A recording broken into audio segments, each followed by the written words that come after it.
नमस्कार दोस्तों, हर हर महादेव। स्वागत करता हूं आपका आपके अपने चैनल पर। दोस्तों, हम कोई भी काम शुरू करते हैं तो हमको पता होना चाहिए कि इस काम के क्या रिज़ल्ट होंगे। वैसे तो सभी को पता होता है कि कौन सा काम करने का क्या रिज़ल्ट होगा, लेकिन समझना कोई नहीं चाहता। आजकल इस दुनिया में एक अलग ट्रेंड चल गया है, भेड़ चाल का। एक दूसरे की देखा देखी, एक दूसरे को कॉपी करने का, मानो कोई कंपटीशन सा चल रहा हो। इंसान कामयाब होने के लिए शॉर्टकट ढूंढने लगा है और मेहनत करने से भागना। इंसान ये भूल गया है कि ये धरती कर्म भूमि है।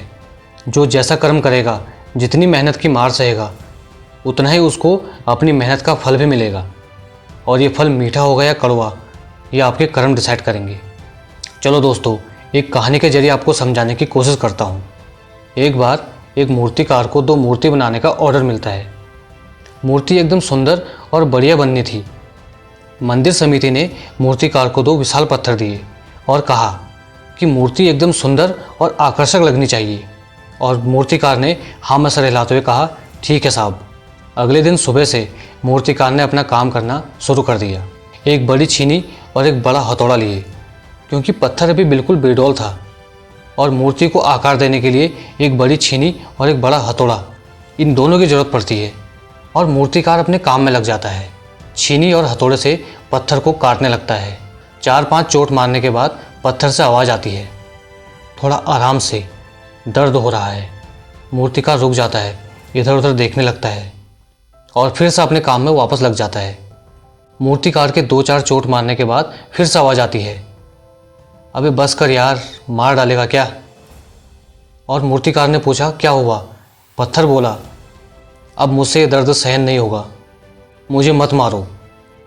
और मूर्तिकार ने पत्थर को समझाते हुए कहा, थोड़ा दर्द तो होगा, लेकिन मैं तुम्हें इस बेडौल आकार से एक सुंदर मूर्ति बना दूंगा, जिसको सभी लोग देखना पसंद करेंगे।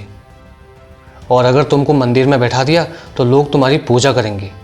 लेकिन मूर्तिकार के समझाने के बाद भी पत्थर नहीं माना और बोला, मुझे उस पेड़ के नीचे छाँव में बैठा दो, मैं आराम चाहता हूँ।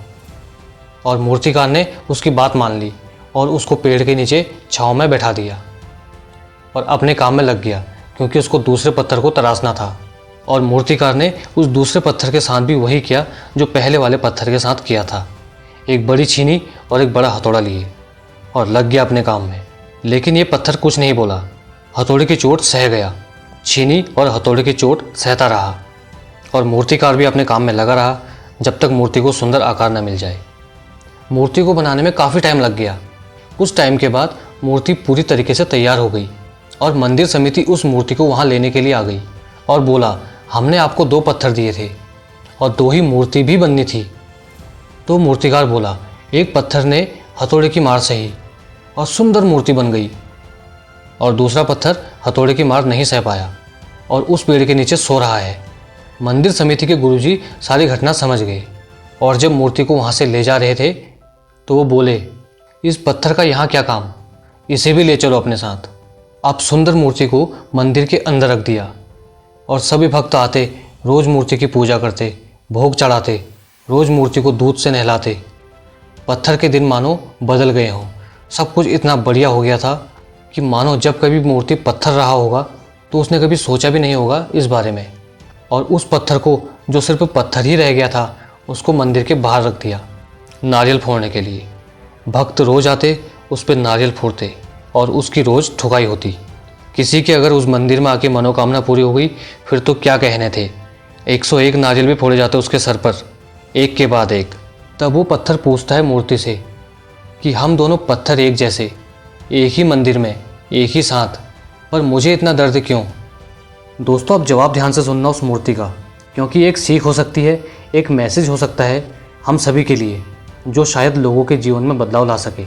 तो मूर्ति बोलती है, हम दोनों एक जैसे, एक ही पत्थर, एक ही मूर्तिकार ने हमें तराशा, एक ही मंदिर में हम एक साथ हैं। फिर भी मैं मंदिर के अंदर और तुम मंदिर के बाहर इसलिए हो क्योंकि तुमने सही समय पर, सही जगह पर मेहनत की चोट सहन नहीं की। अगर तुम मूर्तिकार के हथौड़े की चोट सहन कर लेते तो आज तुम मेरी जगह पर बैठे होते और मुस्कुरा रहे होते, क्योंकि सबसे पहले मूर्तिकार ने तुम्हें ही तराशने के लिए चुना था। तो साथियों, जीवन भी ठीक इसी तरह चलता है। अगर सही समय पर सही जगह पर कोई भी इंसान वक्त की मार सहन करके अपने लक्ष्य को पाने के लिए जी तोड़ मेहनत करता है तो उसका भविष्य भी शानदार और सुखमय होगा। नहीं तो उस पत्थर की तरह रोज़ ठुकाई के लिए तैयार रहना। जीवन में संघर्ष तो करना ही पड़ेगा। पहले करोगे तो जीवन बाद में मस्त गुजरेगा। अगर पहले मस्ती में जीवन बिताया तो बाद में ठुकाई होगी और बड़ी शानदार होगी दोस्तों।